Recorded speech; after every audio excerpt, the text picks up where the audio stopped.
வணக்கம்.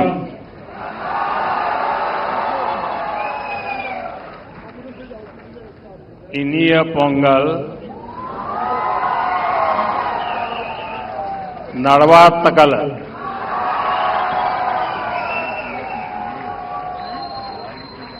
आज पोंगल एक ग्लोबल फेस्टिवल बन चुका है.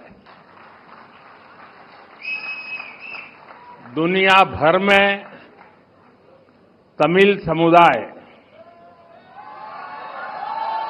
और तमिल संस्कृति से प्रेम करने वाले लोग इसे उत्साह के साथ मनाते हैं. उसमें मैं भी एक हूं.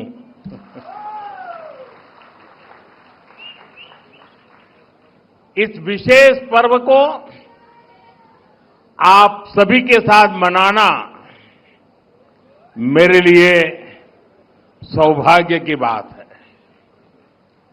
हमारे तमिल जीवन में पोंगल एक सुखद अनुभूति की तरह है. इसमें अन्नदाता की मेहनत,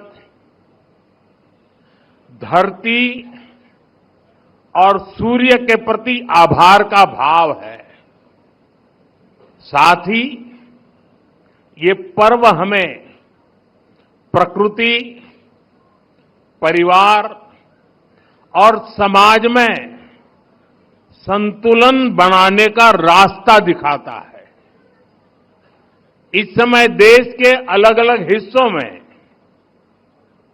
लोहड़ी, मकर संक्रांति, माघ बिहू और अन्य त्योहारों की भी उमंग है. मैं भारत और दुनिया भर में रहने वाले सभी तमिल भाई बहनों को पोंगल की और सभी पर्वों की बहुत बहुत शुभकामनाएं देता हूं.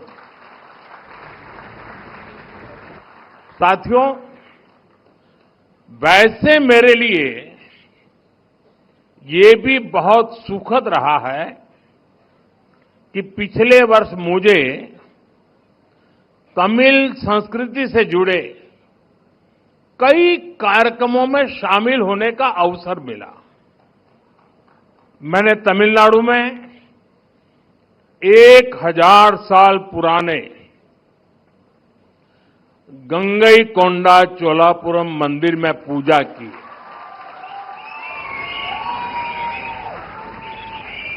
वाराणसी में काशी तमिल संगमम के दौरान सांस्कृतिक एकता की ऊर्जा को पल पल उसके साथ जहां भी रहा मैं जुड़ा रहा, मैंने उसे महसूस किया. जब मैं पंबन ब्रिज के लोकार्पण के लिए रामेश्वरम गया था तो तमिल इतिहास की महानता का फिर एक बार साक्षी बना था. हमारी तमिल संस्कृति पूरे भारत की साझी विरासत है. इतना ही नहीं, पूरी मानवता की ये साझी विरासत है. मैं एक भारत श्रेष्ठ भारत की जिस भावना की बात करता हूं, उसे पोंगल जैसे पर्व और सशक्त बनाते हैं. साथियों, दुनिया की लगभग सभी सभ्यताओं में फसलों से जुड़ा कोई न कोई उत्सव मनाया जाता है. तमिल संस्कृति में किसान को जीवन का आधार माना गया है. तिरुकुरल में कृषि और किसानों पर विस्तार से लिखा गया है. हमारे किसान राष्ट्र निर्माण के मजबूत साथी है. उनके प्रयासों से आत्मनिर्भर भारत अभियान को बहुत मजबूती मिल रही है. केंद्र सरकार भी किसानों को सशक्त बनाने के लिए प्रतिबद्ध होकर लगातार काम कर रही है। साथियों, पोंगल का त्योहार हमें प्रेरित करता है कि प्रकृति के प्रति आभार केवल शब्दों तक सीमित न रहे, उसे हम जीवन शैली का हिस्सा बनाएं। जब ये धरती हमें इतना कुछ देती है, उसे संजोने का दायित्व भी हमारा है।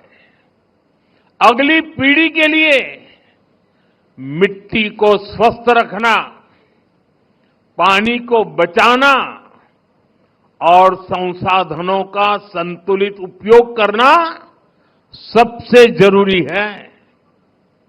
मिशन लाइफ, एक पेड़ मां के नाम, अमृत सरोवर जैसे हमारा अभियान इसी भावना को आगे बढ़ाते हैं।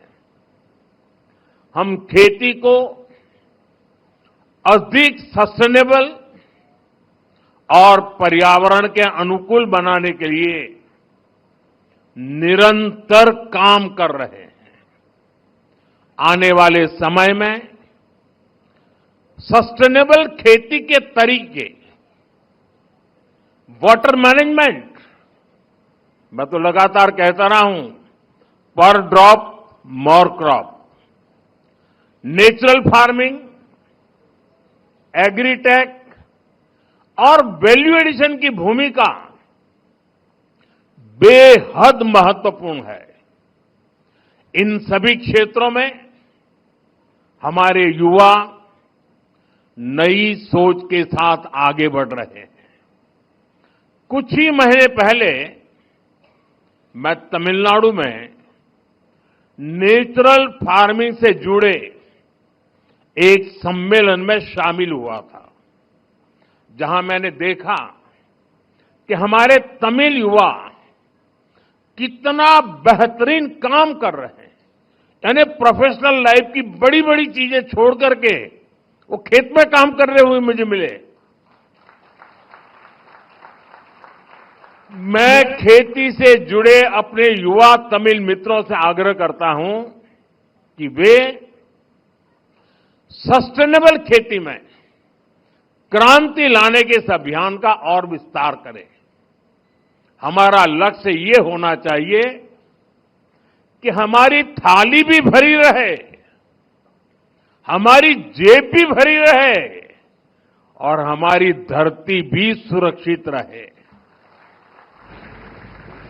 साथियों, तमिल संस्कृति दुनिया की सबसे प्राचीन जीवित सभ्यताओं में से एक है।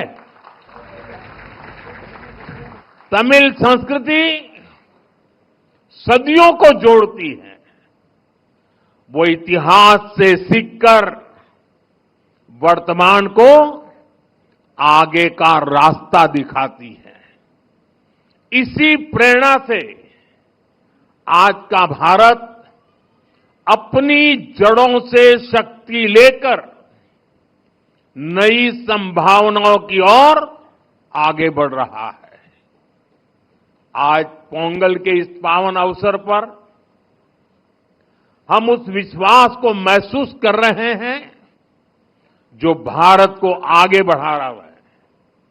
एक ऐसा भारत जो अपनी संस्कृति से जुड़ा है, अपनी धरती का सम्मान करता है और भविष्य को लेकर भरोसे में भरा हुआ है।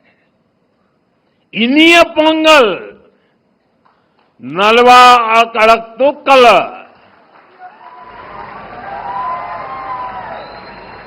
वागा तमिल वड़गा भारतम। एक बार फिर आप सभी को पोंगल की बहुत बहुत बधाई, बहुत बहुत धन्यवाद। वणक्कम।